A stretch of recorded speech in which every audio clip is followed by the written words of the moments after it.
Hello friends, welcome to Sumit की पाठशाला। Placement preparation question की सीरीज़ में आज हमारा 14th लेक्चर है।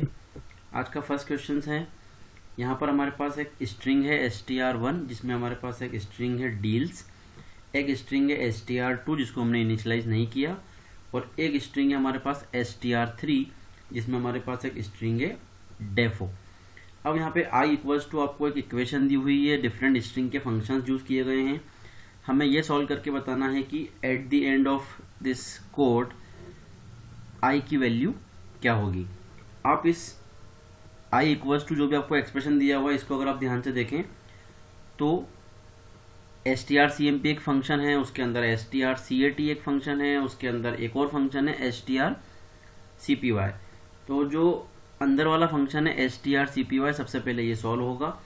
ये क्या कर रहा है, str2 के अंदर कॉपी कर रहा है str1 को। strcpy string.h फाइल का एक फंक्शन है जो कि एक स्ट्रिंग को दूसरी स्ट्रिंग में कॉपी करता है। यहाँ लिखा हुआ है str2, str1, इसका मतलब str1 को कॉपी करेगा str2 में।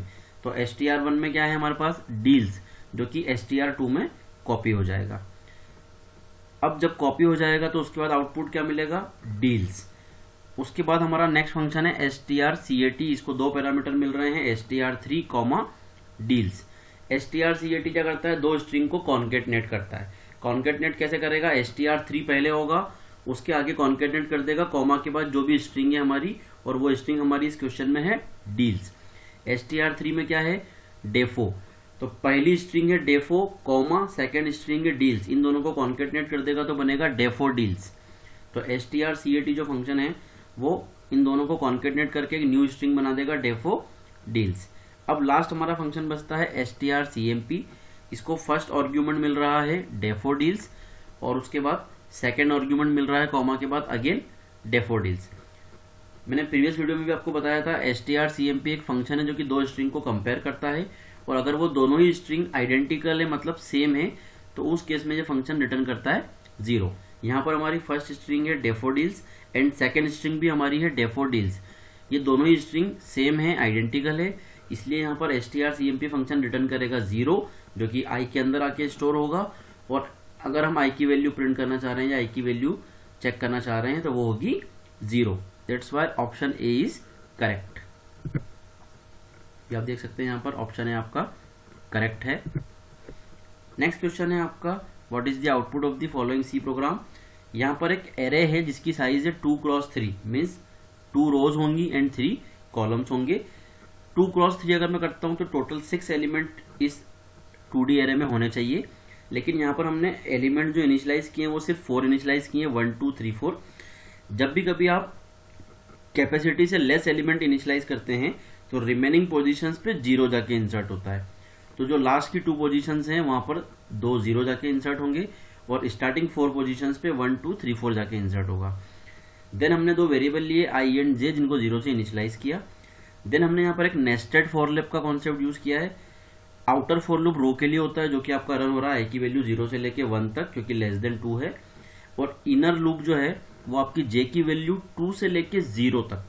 यहाँ पर आप इनर लूप पे ध्यान दीजिए, ये रिवर्स रन हो रहा है, 0 से 2 नहीं जा रहा है, 2 से 0 जा रहा है। इसका मतलब ये हर रो को प्रिंट करेगा रिवर्स में। अब अगर मैं एरे की बात करूं तो एरे की 2 रोज है, इसमें से फर्स्ट रो में जाएगा 1 2 3, और सेकंड रो के एलिमेंट है 4 0 0 0 0। कौन से एलिमेंट है, क्योंकि हमने इनिशियलाइज नहीं किए हैं तो वो एलिमेंट 0 जाके स्टोर होते हैं। तो फर्स्ट रो का कंटेंट है आपका 1 2 3, और सेकंड वाली रो में आपका कंटेंट है 4 0 0। यहाँ पे ये नेस्टेड फॉर लूप इन दोनों रोज को प्रिंट कर रहे हैं रिवर्स पैटर्न में।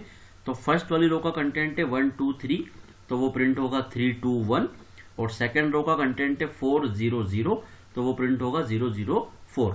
तो फाइनल आउटपुट इसका होगा 3 2 1 0 0 4। तो यहाँ पर आप देख सकते हैं करेक्ट आउटपुट इज 3 2 1 0 0 4। आप वीडियो को पॉज करके इस एक्सप्लेनेशन को रीड कर सकते हैं।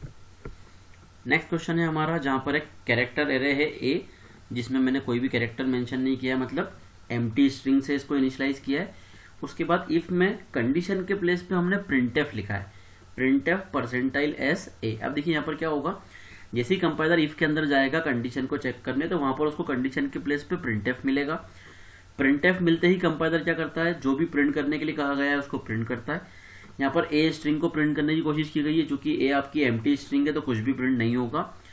प्रिंटफ फंक्शन की एक स्पेशलिटी है जो कि प्रीवियस किसी वीडियो में बताई गई होगी आपको, कि जब भी प्रिंटफ फंक्शन यूज होता है तो आफ्टर कंप्लीशन वो एक इंटीजर वैल्यू रिटर्न करता है, जो कि क्या होती है, नंबर ऑफ कैरेक्टर्स प्रिंटेड। उस प्रिंटफ फंक्शन ने कितने कैरेक्टर प्रिंट किए उसकी काउंटिंग रिटर्न करता है।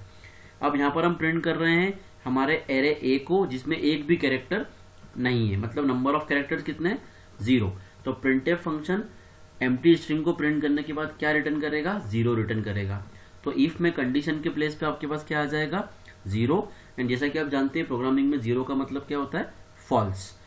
तो अगर आपकी इफ की कंडीशन फॉल्स है तो वो आपका एल्स में जाएगा और एक मैसेज प्रिंट होगा, the string is not empty. That's why इसका करेक्ट आउटपुट होगा आपका option B. Option B is correct. Next है, what is the default return type if it is not specified in function definition. जब भी हम किसी function की definition देते हैं तो उसका सिंटेक्स होता है return type space function name brackets and then curly bracket open close, और कर्ली ब्रैकेट ओपन क्लोज में आप वो सब कुछ लिखते हैं जो आप फंक्शन की डेफिनेशन में परफॉर्म करना चाहते हैं। क्वेश्चन ये है कि अगर हम फंक्शन की डेफिनेशन में रिटर्न टाइप मिस कर देते हैं तो डिफॉल्ट रिटर्न टाइप क्या होता है, तो डिफॉल्ट रिटर्न टाइप होता है integer. That's why option B is correct. Last question of this lecture, दो फंक्शन डिक्लेयर किए गए हैं void foo एंड f। उसके बाद मेन फंक्शन बनाया गया है, उसके अंदर f फंक्शन को कॉल किया गया है and then return 0 because return type जो मेन फंक्शन का है वो इंट। और उसके नीचे आपको दोनों फंक्शन की डेफिनेशन दी हुई है। void foo में printf की हेल्प से 2 प्रिंट किया गया है और void f में printf की हेल्प से 1 प्रिंट किया गया है। अब देखिए, आपने किसी भी प्रोग्राम में चाहे कितने भी फंक्शंस बनाए हो, लेकिन उस प्रोग्राम का एग्जीक्यूशन मेन फंक्शन के थ्रू होता है, बिकॉज कंपाइलर इसी तरीके से डिजाइन किए गए हैं कि जैसे आप कंपाइलर के थ्रू किसी प्रोग्राम को एग्जीक्यूट करते हो तो वो कंप्लीट प्रोग्राम में मेन फंक्शन को सर्च करते हैं। तो सबसे पहले कंपाइलर गया मेन फंक्शन के अंदर, जैसे ही मेन फंक्शन के अंदर गया तो उसने वहां पर देखा कि f नाम का एक फंक्शन कॉल किया गया है। जब भी किसी फंक्शन को कॉल किया जाता है तो कंपाइलर इमीडिएट उस फंक्शन की डेफिनेशन पे जाता है, उस फंक्शन को एग्जीक्यूट करता है और वापस से रिटर्न बैक उसी लाइन पे आता है मेन फंक्शन के अंदर जहां से उस फंक्शन को कॉल किया गया था। तो यहाँ पे जैसे ही मेन फंक्शन के अंदर f फंक्शन की कॉलिंग मिली तो कंपाइलर जंप करके f फंक्शन पे गया। f फंक्शन में उसने printf 1 की मदद से 1 को प्रिंट किया और f फंक्शन में ही printf के बाद नेक्स्ट लाइन है जहाँ पे foo को कॉल किया गया है। जैसे ही उसको foo फंक्शन की कॉलिंग मिली, इमीडिएट वो foo फंक्शन की डेफिनेशन पे जाएगा और foo फंक्शन की डेफिनेशन में printf 2 है तो वो 2 को प्रिंट करेगा। उसके बाद वो foo फंक्शन कंप्लीट होने पे वो वापस से वहां आएगा जहां से foo को कॉल किया गया था। वो फंक्शन कौन सा है, f फंक्शन। f फंक्शन में foo की कॉलिंग पे वो वापस रिटर्न आया। उसके बाद नेक्स्ट स्टेटमेंट कुछ भी नहीं है, कर्ली ब्रैकेट क्लोज, इसका मतलब f फंक्शन भी कंप्लीट हो गया। जैसे ही f फंक्शन कंप्लीट हुआ तो वापस से कहाँ जाएगा, जहां पे वो f फंक्शन पे आया था। वो कहाँ से आया था, मेन फंक्शन से, तो वो मेन फंक्शन में f की कॉलिंग वाले स्टेटमेंट पे गया। नेक्स्ट आगे गया तो रिटर्न 0, यहाँ पर मेन फंक्शन भी कंप्लीट हो चुका है। तो इस पूरी प्रोसेस में पहले f फंक्शन कॉल हुआ, उसके बाद foo फंक्शन कॉल हुआ, तो इसलिए यहाँ पे आपका आउटपुट होगा 1 2। f फंक्शन ने प्रिंट किया 1, देन foo फंक्शन ने प्रिंट किया 2। तो उसके अकॉर्डिंग आपका ऑप्शन बी इज करेक्ट 1 2। तो यहाँ पर आप देख सकते हैं आपका ऑप्शन बी करेक्ट है। Thank you so much friends, I hope कि ये सारे एक्सप्लेनेशन आपको समझ में आए होंगे। अगर आपको किसी भी तरह का कोई डाउट है तो आप मुझे इस नंबर पर कॉन्टैक्ट कर सकते हैं या इस ईमेल आईडी पे कॉन्टैक्ट कर सकते हैं। Thank you so much. आगे भी हम आपके लिए इसी तरह के और लेक्चर्स लाते रहेंगे। प्लीज़ वीडियो को लाइक कीजिए और चैनल को सब्सक्राइब कीजिए।